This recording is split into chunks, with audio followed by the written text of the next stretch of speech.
Chapitre 1. La soif.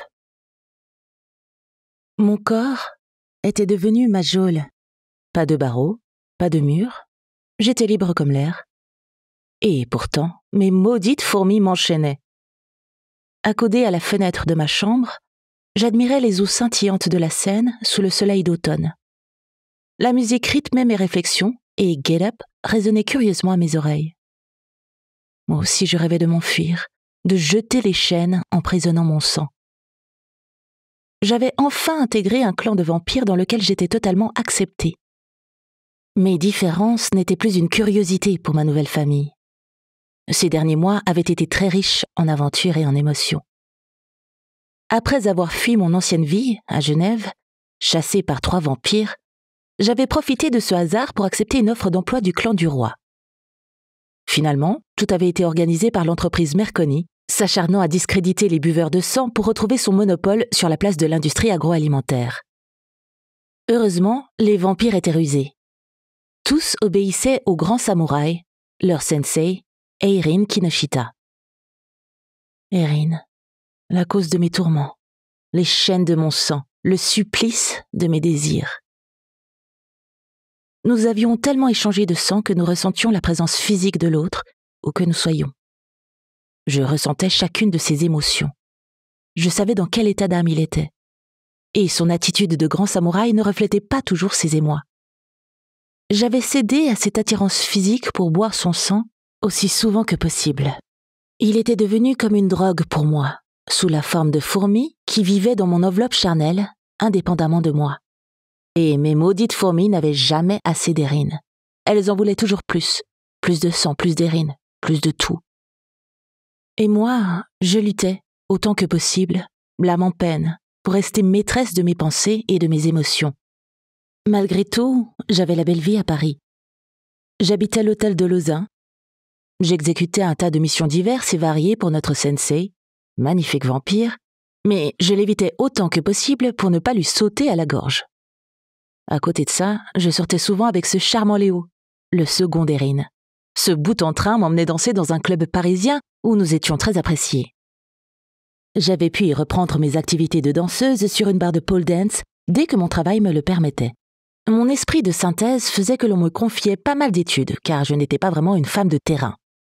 Mais là, je rêvais simplement de briser mes chaînes pour m'envoler très haut dans le ciel, échapper à mes fourmis, retrouver mon entière liberté de choix. Le comble, j'étais la seule vampire qui ne pouvait pas se transformer en chauve-souris et s'envoler à tire-d'aile. En parallèle, je me posais de plus en plus de questions sur ma descendance. La rencontre avec Lucien, ce sorcier maléfique, m'avait fait basculer dans mon passé. Si Claudine, ma sœur, avait eu une descendance, sans doute que moi aussi. Tout à mes réflexions, je sentis la main de Léo se poser délicatement sur mon épaule. Je n'avais pas vu que le crépuscule tombait. L'automne était bien là, et les nuits plus longues l'accompagnaient. « Ça y est, te voilà réveillé, Léo ?»« Oui, et je te trouve bien songeuse ce soir. Ton sang joue une mélancolie bien triste. Tu étais beaucoup plus gaie la nuit dernière, à danser autant de rock endiablé que possible et t'enivrer du son de Maxence. » Je fronçai les sourcils, piteuse. Maxence, un des majordomes humains de l'hôtel de Lausanne. Il était délicieux, physiquement et sanguinement. Eirin avait eu du mal à accepter que Maxence devienne mon donneur, sans qu'il devienne mon familier. Mais notre arrangement nous convenait parfaitement, aux grandes dames de notre sensei. Je me tournai vers Léo. « C'est vrai.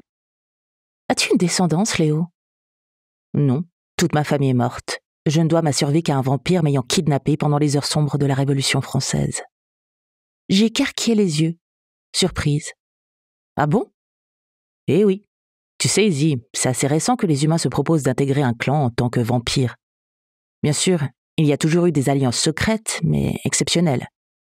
Pour les autres, c'est comme pour toi, sans leur consentement. »« Qui a tué ta famille ? » ?»« Je suis issue d'une famille noble dans le Bordelais.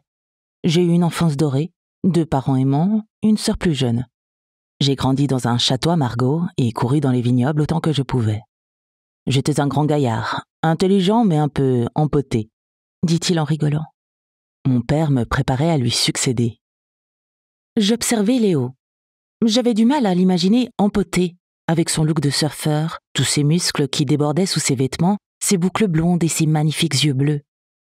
Il dansait comme un dieu et se battait comme un lion. « Oui, tu peux être surprise, » poursuivit Léo. Je ne paraissais pas aussi sûr de moi que maintenant. Les gènes de vampire et l'expérience y sont pour beaucoup.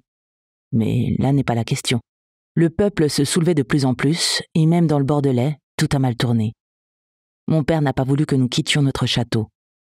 Alors quand son jeune frère s'est exilé dès qu'il a pu pour tenter sa chance ailleurs, j'ai fait des recherches.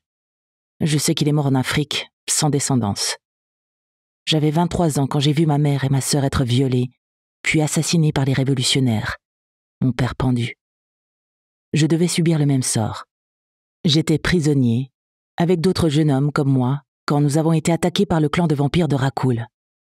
Je ne pense pas que c'était son vrai nom, mais difficile d'en savoir plus car il fallait se soumettre sans condition. Peut-être fallait-il se soumettre au maître vampire alors ? Ça ne m'arrangeait pas du tout.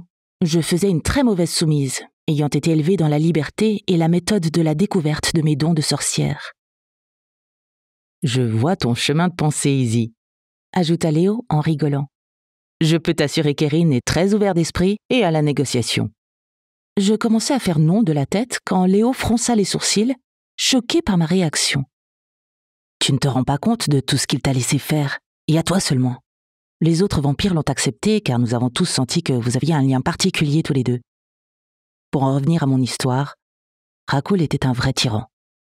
Va savoir pourquoi il m'a choisi. Tous les autres ont été tués, et moi, vampirisé.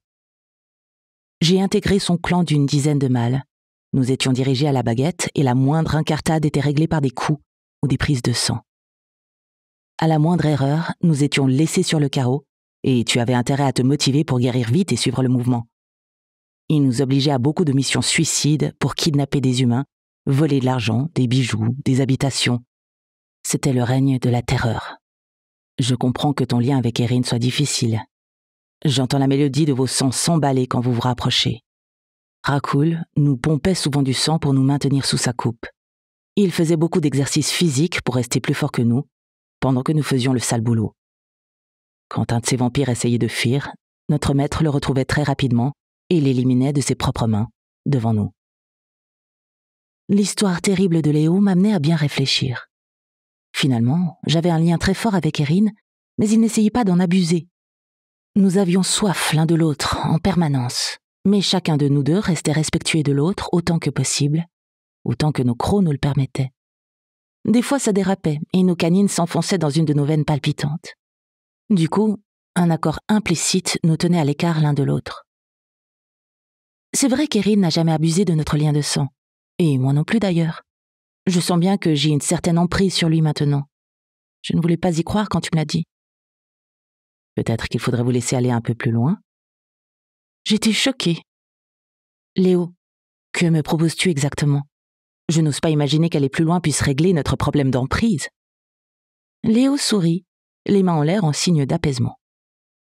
Pense-y bien, Izzy. Je sais qu'Erin n'attend qu'un signe de ta part. J'ai davantage envie de le boire jusqu'à plus soif. Mais je ne peux pas le réduire à devenir ma bouteille de sang. Il me met souvent dans une rage folle et me fait perdre mes moyens. Ce n'était pas tout à fait vrai. Une attirance sexuelle était née qui relevait de l'instinct bestial des vampires. Comme tu voudras, Izzy. Mais alors, comment as-tu rencontré Erin ? Après 70 ans passés avec ce train de vie, une mission sanguinaire a très mal tourné. Racoul m'a abandonné. J'étais mortellement blessé.